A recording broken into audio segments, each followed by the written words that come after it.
It's fall and the soil temperature has cooled to where it's staying around 60 degrees Fahrenheit, so it's a great time to get out and plant your fall bulbs.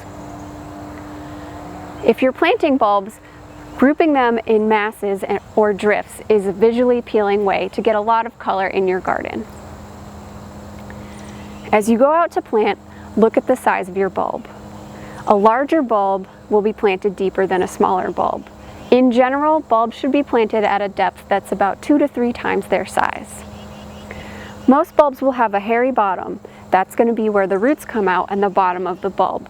The pointy end is where leaves will emerge, and that should be planted on top. As you dig your planting hole, you want to make sure that your soil is well drained.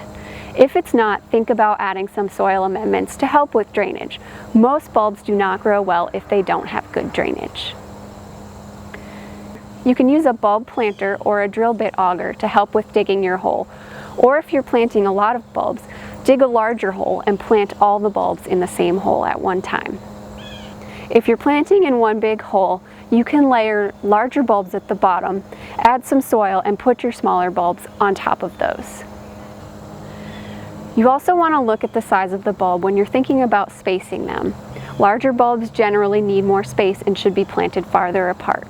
The planting instructions that come with your bulbs should help you know a little bit about planting depth and spacing. When it's time to plant, you also want to think about fertilizing your bulbs. Use a slow release fertilizer that will release over time and feed your bulbs as they grow through the spring. Using your soil test report is the best way to know what type of fertilizer to apply. If you're growing bulbs as annuals and then you're planning to remove the bulbs, you don't need to fertilize those bulbs. You only need to fertilize bulbs that you're planning to grow as perennials over many years in the garden. After you've planted your bulbs and added fertilizer, it's a good time to mulch. Mulching helps control the soil moisture and keep weed seeds from germinating. In the fall, leaves are a readily available mulch. Mulch is easier to apply when there's no leaves emerged and you don't have to work around the foliage of your bulbs. You might also consider planting some cool season annuals like pansies, violas, or ornamental cabbage on top of your bulbs so that you've got some color to enjoy now. It's a great day, so I'm planning to get out and plant my bulbs today. Good luck with your bulbs.